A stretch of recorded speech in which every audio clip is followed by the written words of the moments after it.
देवपुर छोटा था, मगर उसकी खामोशी बड़ी थी।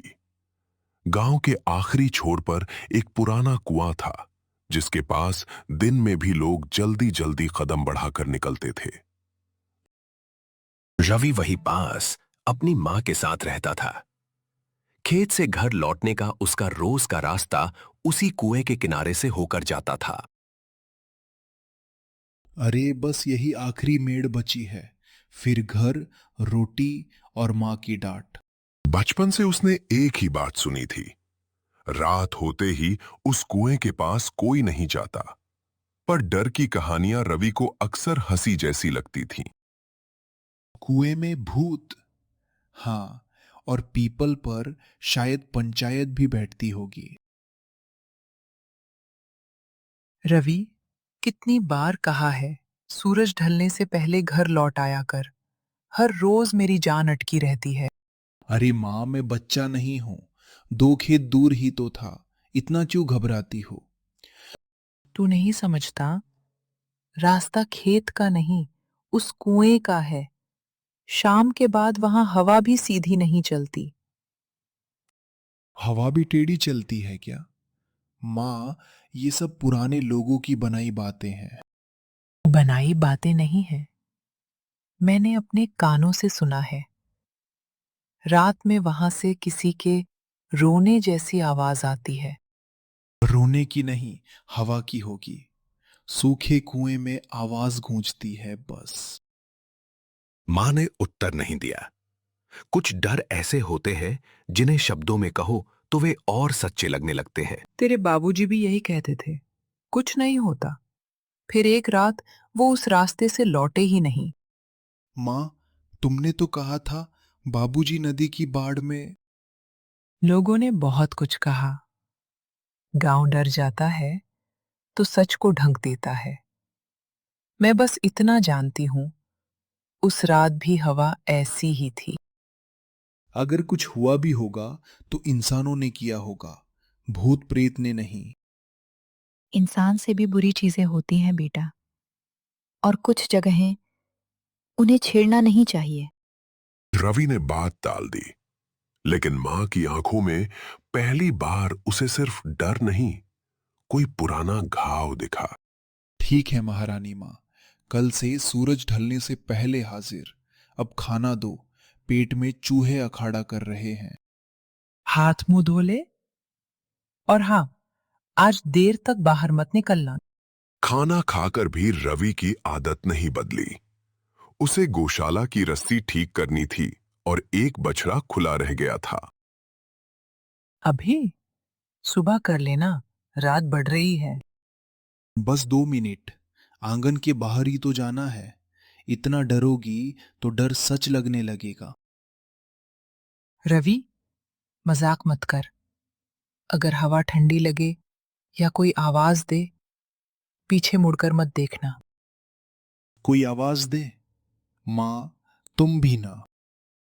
वादा कर। अच्छा, वादा। बाहर आते ही उसे पहली अजीब बात महसूस हुई। हवा सचमुच बहुत ठंडी थी, ऐसी ठंड जैसी पौष की रातों में होती है, जबकि अभी मौसम वैसा नहीं था। ये क्या, अभी तो शाम ही हुई है।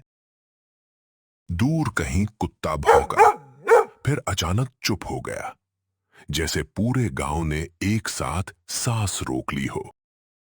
देखूं तो जरा, इतना नाम किस बात का है इस बूढ़े कुएं का?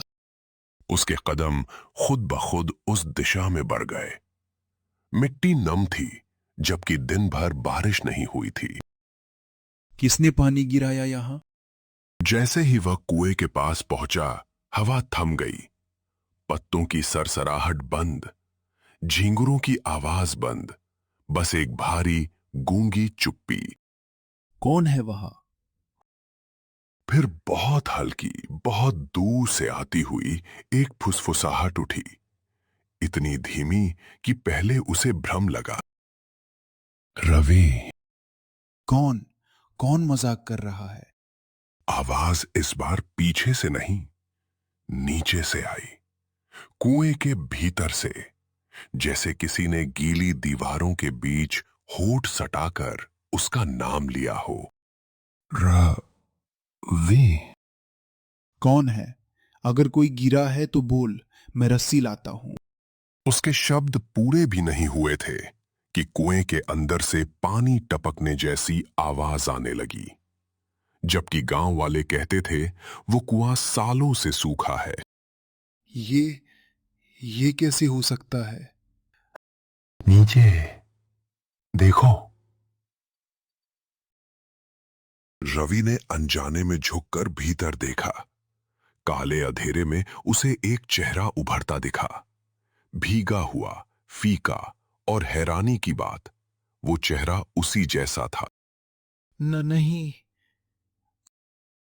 और तभी कुएं के भीतर से एक ठंडा लंबा हाथ अंधेरे को चीरता हुआ ऊपर बढ़ा, सीधा रवि की कलाई की तरफ। ठंडा हाथ जैसे ही रवि की कलाई के पास पहुंचा, उसका पूरा शरीर पत्थर बन गया। सांस सीने में अटक गई और उसे लगा जैसे रात ने उसके चारों ओर अपने नाखून गड़ा दिए हों। कौन है? दूर रहो, दूर रहो। वो हाथ उतनी ही तेजी से अंधेरे में समा गया जितनी अचानक वो ऊपर आया था। लेकिन उसके गायब होते ही कुएं के भीतर की खामोशी और भी भयानक हो गई। रवि। मेरा नाम? रवि, नीचे देखो, मुझे छोड़कर मत जाओ। इस बार आवाज सिर्फ फुसफुसाहट नहीं थी, उसमें भीगा हुआ दर्द था, जैसे कोई बहुत देर से रोते रोते थक गया हो और अब आखिरी बार पुकार रहा हो। कौन हो तुम? अगर कोई मजाक कर रहा है ना तो बंद करो। ये अच्छा नहीं है। मजाक नहीं। भाग जाने की इच्छा उसके भीतर चीख रही थी, मगर उस रोती हुई आवाज में कुछ ऐसा था जिसने उसके डर को बांध लिया, जैसे कोई अनदेखा धागा उसे फिर से कुएं की तरफ खींच रहा हो। ठीक है, मैं देख रहा हूं, लेकिन तुम देर मत करो। गांव वाले कहते थे कि ये कुआं सालों से सूखा पड़ा है, मगर नीचे, बहुत नीचे अंधेरे की तह पर कुछ चमक रहा था, जैसे ठहरा हुआ काला पानी चांद की टूटी किरण निगलकर वापस लौटा रहा हो। सच में? पानी? मैं यही हूं, और पास आओ। नहीं, बस यहीं से बोलो। तुम दिख क्यों नहीं रहे? नीचे कोई है तो हाथ हिलाओ। अचानक नीचे की काली सतह पर बिना वजह लहरें उठीं, जैसे किसी ने पानी के नीचे से धीरे धीरे सांस ली हो। मुझे कुछ दिख नहीं रहा। झूठ। तुम देख सकते हो, सब देखते हैं। पहले डरते हैं, फिर देख लेते हैं। क्या मतलब सब? यहां पहले कौन आया था? जो जागते हैं वे लौटते नहीं जैसे गए थे। उस उत्तर ने उसके भीतर बर्फ खोल दी। उसे याद आया, गांव के बूढ़े इसी कुएं के पास नाम लेने से भी बचते थे, जैसे कोई सुन रहा हो। बस, बहुत हुआ, मैं जा रहा हूं। रवि। और तभी उसने देखा, काले पानी के ऊपर एक सफेद भीगा हुआ चेहरा पल भर के लिए तैर उठा, बिना पलक झपकाए सीधा उसी की तरफ देखता हुआ। नहीं, मैं तुम्हें नहीं जानता। दूर रहो, दूर रहो। नहीं, नहीं, मुझे यहां नहीं रुकना। मत जाओ। चुप, चुप रहो। कुएं के भीतर से पानी की हल्की लहर की आवाज आई, जबकि उसने साफ देखा था कि नीचे पानी बहुत कम था, जैसे अंधेरे में कोई हिल रहा हो या याद हिल रही हो।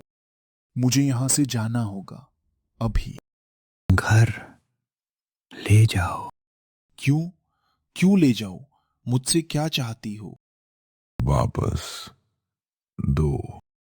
पगडंडी पर भागते हुए रवि बार बार पीछे देखता, मगर वहां कोई नहीं था। फिर भी उसे साफ महसूस हो रहा था कि उसके पीछे सिर्फ हवा नहीं, किसी की अधूरी चाल चल रही है। पगडंडी पर भागते हुए रवि बार बार पीछे देखता, मगर वहां कोई नहीं था। फिर भी उसे साफ महसूस हो रहा था कि उसके पीछे सिर्फ हवा नहीं, किसी की अधूरी चाल चल रही है। बस घर पहुंच जाओ, माँ के पास। सब ठीक हो जाएगा, सब ठीक। लेकिन उसकी मुट्ठी में बंधे तपड़े के भीतर से आती बर्फ जैसी ठंड बता रही थी कि कुछ भी ठीक नहीं था। वो चीज सिर्फ धातु नहीं थी, वो किसी कहानी का बचा हुआ टुकड़ा थी। माँ, माँ दरवाजा खोलो, जल्दी। रवि, इतनी रात को क्या हुआ? पहले खोलो तो। अरे बाप रे, ये कैसी हालत बना रखी है? तू गया कहाँ था? माँ, मैं कुएं के पास गया था। घबराहट में उसने पीछे कदम खींचा, मगर जमीन भरोसे की नहीं थी।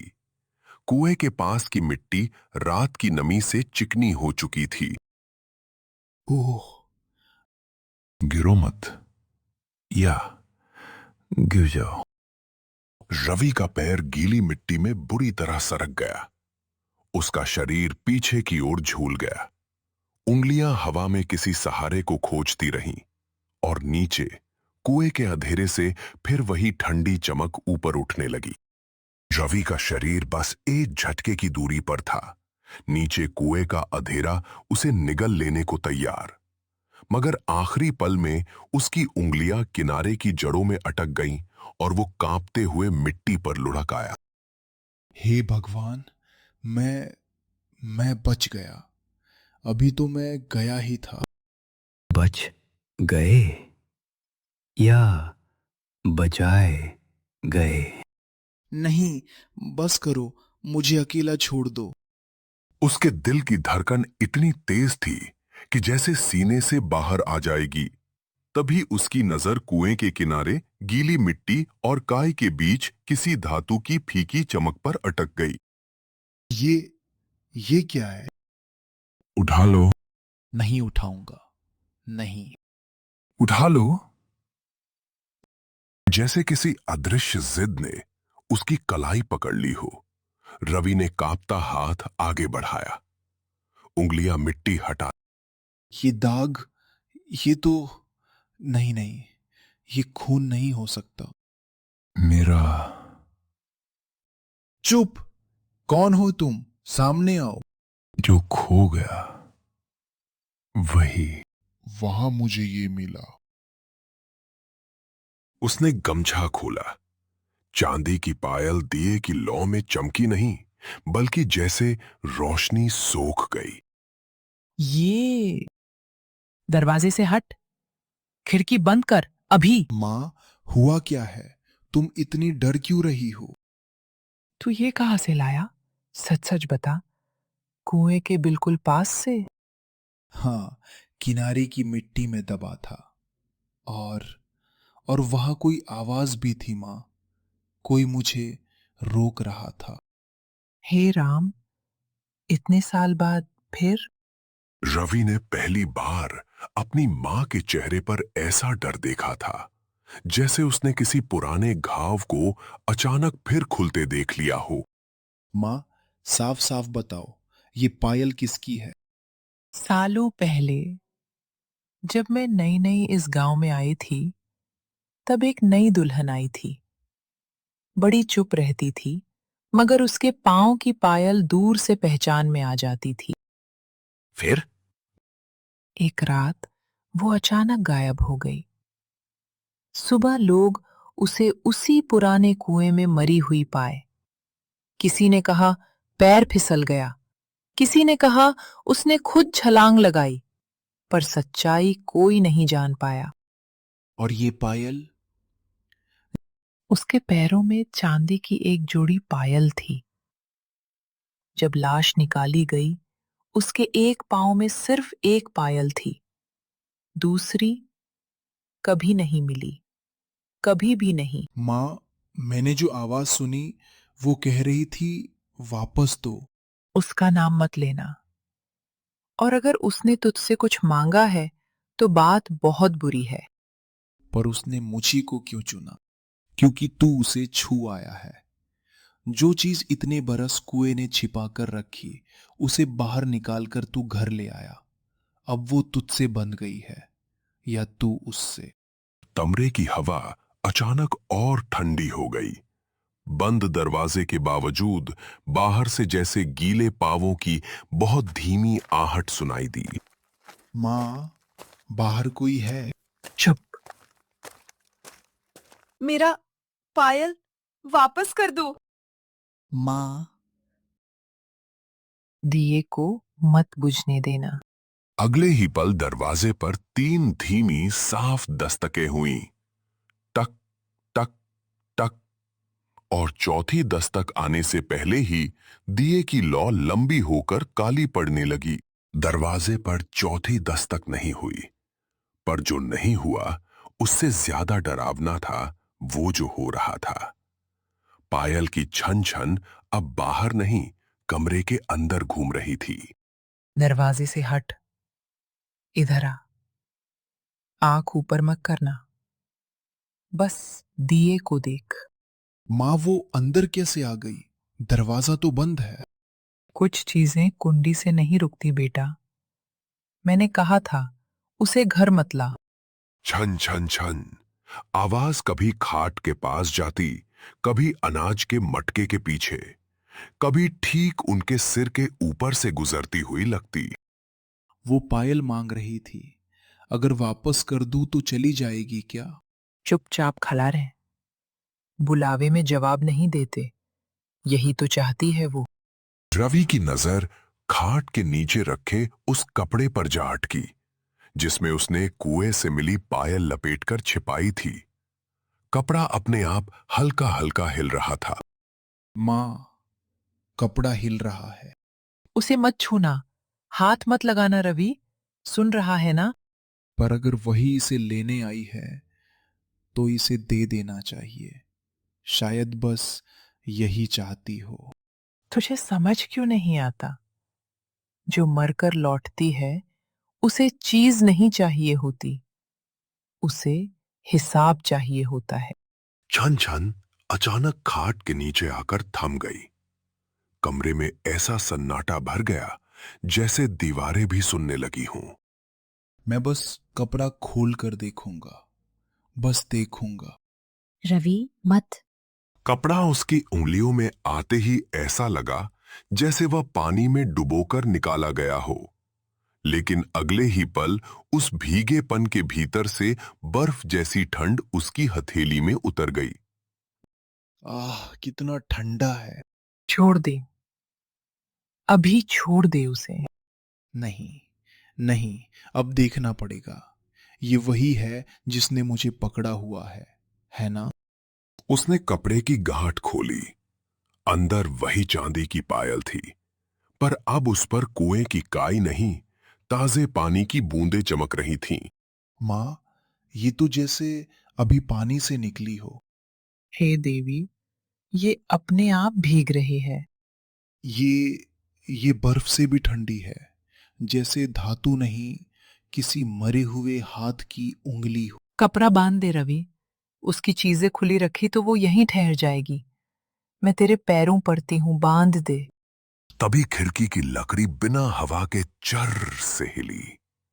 दोनों की गर्दन एक साथ उस ओर घूमी। माँ, वही है, खिड़की पर। उसकी आंखों में मत देखना, नीचे देख, नीचे। परछाई खिड़की के ठीक बाहर स्थिर खड़ी थी। उसके पैरों के पास मिट्टी गीली हो रही थी, जबकि बाहर बरसात नहीं थी। कमरे में पायल की छन छन फिर शुरू हुई, अब बहुत पास, बहुत साफ। वो दरवाजा नहीं खटखटा रही अब। वो कुछ दिखाना चाहती है। दिखाना नहीं, बहलाना चाहती है। ऐसे ही ले जाती हैं ये, पहले बुलाती हैं, फिर वापस नहीं आने देती। नहीं माँ, देखो उसका हाथ। भीगी साड़ी वाली औरत ने बहुत धीरे, लगभग टूटी हुई हरकत से अपना दायां हाथ उठाया।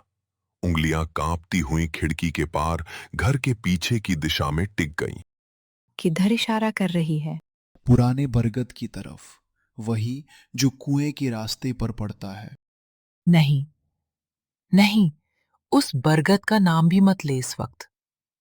तेरे नाना कहते थे, उसकी जड़ों के नीचे गांव के पाप दबे हैं। परछाई ने हाथ नीचे नहीं किया, उल्टे उसकी कलाई पर पानी की धार और तेज हो गई, जैसे वह एक ही बात पर अड़ी हो। उधर देखो, उधर आओ। कुएं से पायल मिली, पायल की औरत आई, और अब वो बरगद दिखा रही है। माँ, कोई बात छिपी है, कोई सच। सच कभी कभी जिंदा नहीं छोड़ता रवि। हर छिपी चीज को खोदना जरूरी नहीं होता। पर अगर मैं ना गया तो वो यहीं रहेगी, तेरे पीछे, मेरे पीछे, इस घर में। रात में नहीं, अभी नहीं, सुबह होने दे। जैसे ही मां ने सुबह कहा, खिड़की के बाहर की परछाई हल्की सी झटकी, मानो उसे ये बात मंजूर न हो। माँ, पानी का रंग। मत बोल। अबली छनछन अब खिड़की के बाहर से नहीं, रवि के हाथ में रखी पायल से आई। वो अपने आप कांपी, एक बार फिर दूसरी बार। ये खुद बच रही है। उसे नीचे रख, अभी, इसी पल। अगर मैं इसे लेकर बरगद तक जाऊं, शायद ये खत्म हो जाए। शायद वो कुछ लौटाना चाहती है, या कुछ दिखाना।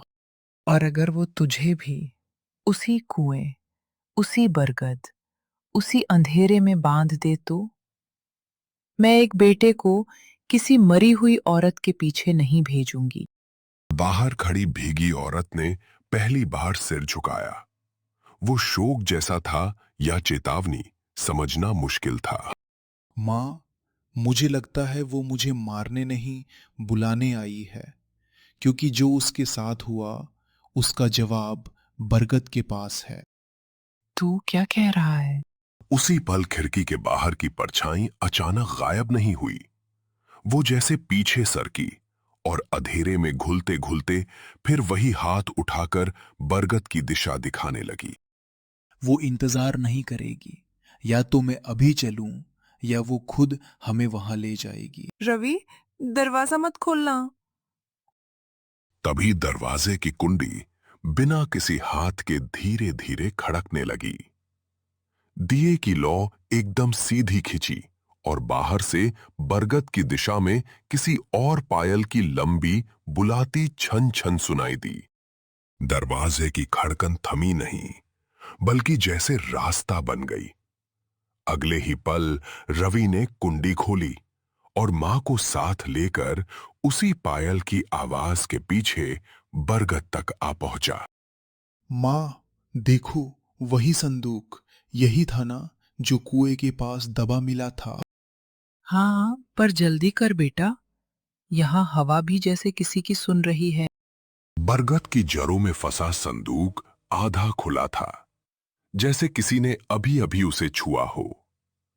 भीतर भीगे हुए कागजों का पुलिंदा रखा था। ये कागज, नाम लिखा है, गोमती पत्नी हरिराम। माँ, ये तो उसी दुल्हन का नाम है। गोमती, हे भगवान, इतने साल बाद भी उसका नाम यहीं अटका है। यहाँ लिखा है, खेत, कुएं के पीछे वाली जमीन, आम का बाग, सब उसके नाम था। और नीचे, नीचे किसी सौदे की बात है। लालटेन की लौ हिली और स्याही से फैले शब्द अचानक साफ दिखने लगे। रवि की आंखें एक पंक्ति पर अटक गईं। अगर औरत दस्तखत ना करे तो हादसा बना देना। शादी के तीसरे दिन बाद खत्म होनी चाहिए। माँ, ये किसी सौदे का कागज नहीं, हत्या का हुक्म है। नहीं, नहीं, मत पढ़ आगे। कुछ बातें दबी रहें तो ही लोग बचते हैं। कौन लोग बचते हैं माँ, बेगुनाह या कातिल? रवि ने दूसरा कागज उठाया उस पर गांव के मुखिया की मुहर थी और नीचे 2 गवाहों के टेढ़े मेढ़े हस्ताक्षर।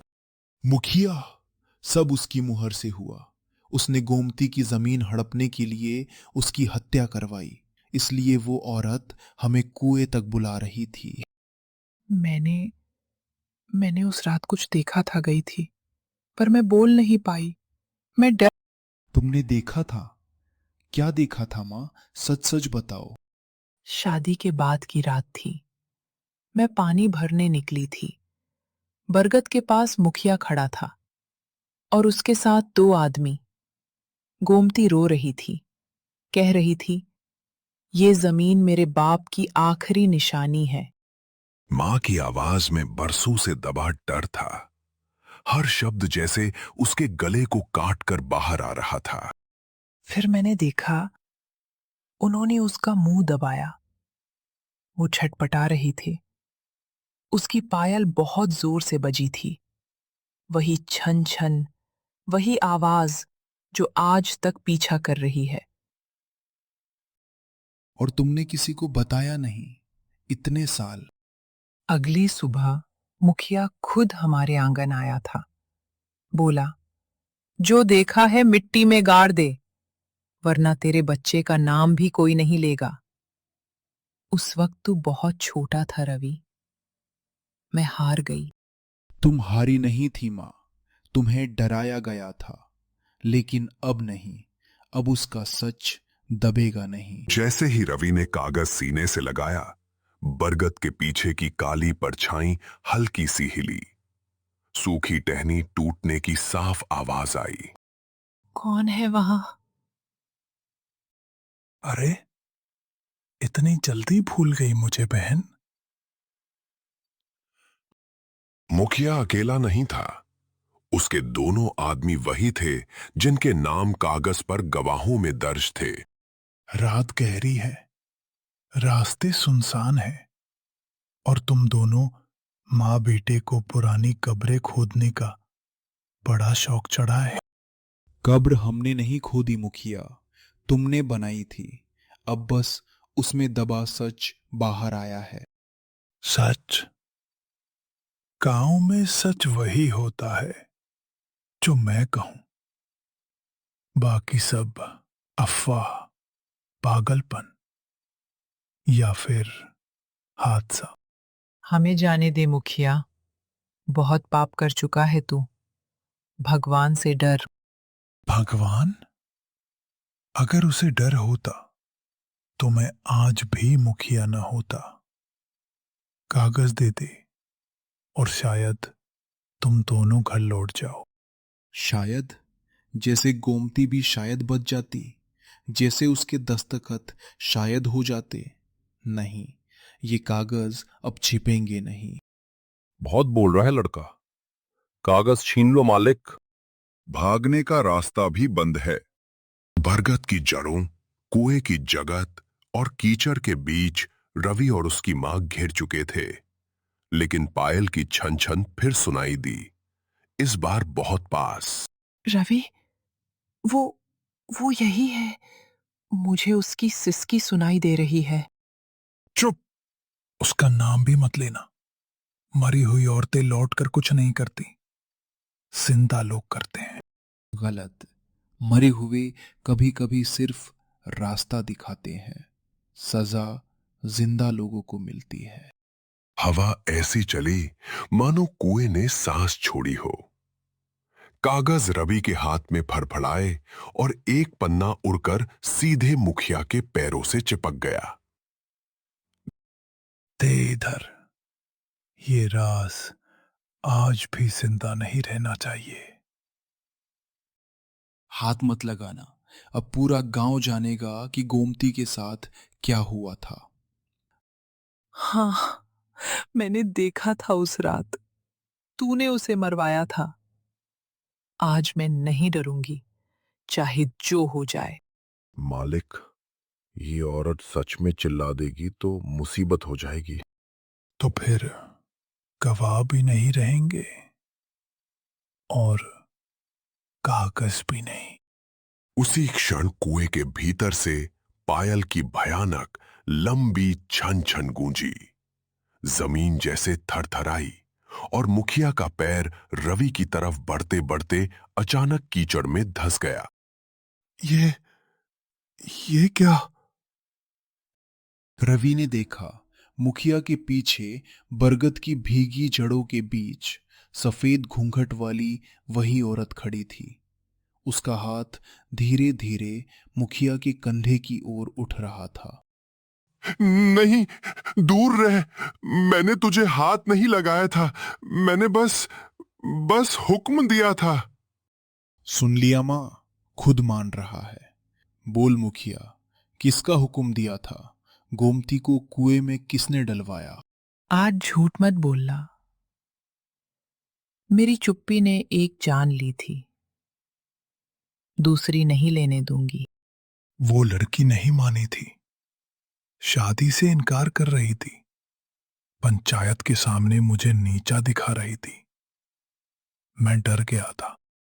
मुखिया का पैर कीचड़ में और धंस गया, जैसे कुआं खुद उसे पकड़कर सच कहलवाना चाहता हो। मालिक, ये सब मत कहिए, लोग सुन लेंगे।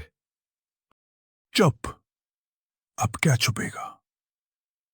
मैंने ही कहा था, उसे रास्ते से हटाओ। उसकी आवाज बंद होनी चाहिए थी। अरे, कुएं पर कौन चिल्ला रहा है? रवि है, और वो तो मुखिया की आवाज लग रही है। शोर सुनकर गांव वाले एक एक कर कुएं के पास जमा होने लगे। भीगी रात में हर चेहरा सवाल बनकर मुखिया की ओर उठ गया। सब लोग सुन लो, आज ये खुद बोल रहा है। गोमती की मौत हादसा नहीं थी, ये हत्या थी। क्या कह रहा है तू रवि? सोच समझकर बोल। सोच समझकर ही कह रहा है। मैंने ही करवाया था। वो लड़की मेरे खिलाफ सबूत लेकर खड़ी थी। मैंने देखा था उस रात, 2 आदमी उसे घसीट कर लाए थे। गोमती रो रही थी, रहम मांग रही थी, और ये दूर खड़ा देख रहा था। हे भगवान, इसलिए उसकी चीखें आती थी। हमने धक्का दिया था, पर हुक्म इसका था। हमने सोचा था बात दब जाएगी, हमें नहीं पता था कि मरने वाली लौट कर सच मांगेगी। यही सोचा था ना? भीड़ में सन्नाटा छा गया। अब सिर्फ कुएं से उठती ठंडी हवा और पायल की मध्यम गूंज सुनाई दे रही थी। तो इतने साल हम सबको अंधेरे में रखा गया और हम डरते रहे कि कुएं में भूत है। भूत से ज्यादा डरावना इंसान का पाप होता है। गोमती की आत्मा डराने नहीं, सच दिखाने लौटी थी। बस कर दो ये छन छन बंद। मैं मानता हूं, मैंने लालच में, डर में अपनी कुर्सी बचाने के लिए उसे मरवाया। ये पहली बार था जब गांव ने अपने सबसे ताकतवर आदमी को इस तरह टूटते देखा। उसकी आवाज से घमंड उतर चुका था। गोमती, मुझे माफ कर दे। मैं रात रात भर तेरी आवाज सुनता रहा, पर सच बोलने की हिम्मत नहीं हुई। माफ कर दे। आज से ये हमारा मुखिया नहीं। जैसे ही आखिरी झूठ भीड़ के सामने गिरा, रात का भार हल्का होने लगा। पायल की आवाज अब भय नहीं, विदाई जैसी लग रही थी। गोमती, तेरा कागज, तेरी पायल, तेरी आवाज, सबने अपना काम कर दिया। अब तू चैन से जा सकती है। मुझे माफ कर देना बेटी। उस रात में बोल नहीं पाई, पर आज तेरे लिए खड़ी हूं। मेरी ताकत झूठ थी, और झूठ आज मर गया। बरगद की जड़ों के पास खड़ी सफेद परछाई धीरे धीरे धुंध में घुलने लगी। पायल की अंतिम छन छन कुएं की गहराई में उतर गई और फिर सब शांत हो गया। मां, सुनो, अब कोई आवाज नहीं आ रही। हाँ बेटा, अब कुआं नहीं रो रहा। उस रात गांव पहली बार भूत से नहीं, अपने अपराध से कांपा। और जब सुबह हुई तो पुराने कुएं पर फैली शांति में एक आत्मा का नहीं, पूरे गांव का बोझ उतर चुका था। अगर आपको ये कहानी पसंद आई हो तो हमारे चैनल को लाइक और सब्सक्राइब कीजिए और बेल आइकन को भी दबाएं ताकि आपको हर कहानी टाइम पे मिले।